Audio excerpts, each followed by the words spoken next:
You know, if it's true that Americans are football crazed, it's probably also true that most Americans use the football field as the standard measure of length. And if that's true, then that first stone marker down there is about a half a football field. It's 120 feet. It is the length of Orville Wright's first controlled powered flight here at Kill Devil Hills, North Carolina. Hello everyone, this is Paul Bertorelli reporting from Kill Devil Hills. I've come here to the Wright National Memorial to give you kind of a video tour of what's here, because if you're interested in aviation, and especially if you're a pilot, you should really make at least one pilgrimage here. What you're looking at is Big Kill Devil Hill, where the Wrights began their research in 1900 with glider flights. It looks a lot different now than it did then. For one thing, it's a different place. The constant winds here on the banks have shifted it to the southwest. That's one reason it's now covered with Bermuda grass to stabilize it. In a moment, I'll show you an example of how these dunes looked a century ago that you can still visit today. Atop Kill Devil Hill is the Wright Memorial Tower. It was dedicated in 1932, and this month marks the 83rd anniversary of that event. And yes, Orville was still alive then, and he was here for the dedication. It's worth a short walk up the hill to see the tower, both to say you've climbed the hill and to appreciate some of the nice Art Deco detailing that went into the tower's construction. It was fully restored in 2008 after 7 decades of harsh weathering here on the banks. To me, the centerpiece of the Wright National Memorial are the interpretive talks that the Rangers give on the Wright Flyer, which is behind me in the visitor center. They do a great job of explaining how the Wrights accomplished what they did.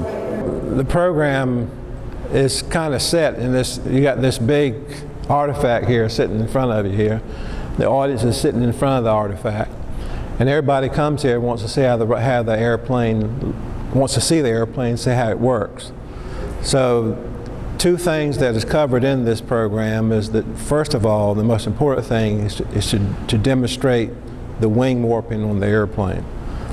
People read about it, people from all over the world, they read about it in books about wing warping, and they kind of have a set visualization of how it works, but once they come and see how it actually works, they can truly relate it back to the use of the modern aileron on modern airplanes today. So that's the main thing that this program has to cover inside this building here. Other things that can be covered in this room is the wing design and propeller design, because the Wrights were the first men to design a true wing of an airplane that will fly, and the true propeller that would actually push the machine through the air. These are secondary themes in the program, but they can be covered also. And one thing you got to keep in mind, not everybody comes here has an aviation background. I would say the majority of the people who come here maybe know nothing about aviation, but they know about the Wright brothers. I do believe we're getting a more educated audience that comes through here now. The kids that come through the site, the Wright brothers are still heroes to all the children that come here. There's no doubt about that. The kids know, some of the kids know more about the Wright brothers than most adults that come here to the site. My program evolves because aviation is evolving. Aviation is, is constantly changing. Wing design, propeller design, the controls, the refined controls, but everything can be traced back to this machine right here. Well, this time of year, most of them come within like a 200-mile radius from the site. In the summertime, in the audience I just gave a while ago, the lady was from England. And people from all over the world come to this site. I met a glider pilot who was from Korea, and he told me that he saved his money up for so many years just to come to America, to come here and walk the site where the Wright brothers flew the first airplane. So the Wright brothers are not only American heroes, they are internationally known heroes. People know about Kitty Hawk. They don't know about Kill Devil Hills. Okay. One of the most misconceptions that people who first come to the site, they think the Wrights flew the powered airplane off the hill. And you got the nice monument on the hill, and they head straight for the hill. That has to be the spot where they flew the airplane. But as you know, they only flew gliders off the hills. That's probably the most misconception of visitors come to the site. A lot of people come here looking for Kitty Hawk too. Then they find out they're now in Kill Devil Hills. But when I come in and give a program, I kind of glance through the audience, and if I have kids in the audience, my program is completely different from what I just gave then. Because I focus on the children in my program, but also have to keep in mind that you got people like yourself who maybe have lived their whole career in aviation. So my program that I give has something for every age group into it. So you never know who you will touch in this program, because like you just saw the program a while ago, you don't know who's in this program.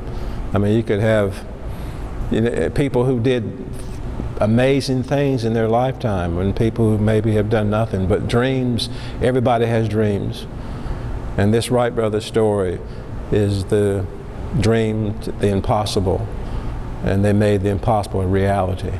And with hard work, dedication, perseverance, determination, bravery, and courage, they achieved their dream and gave mankind the gift of flight.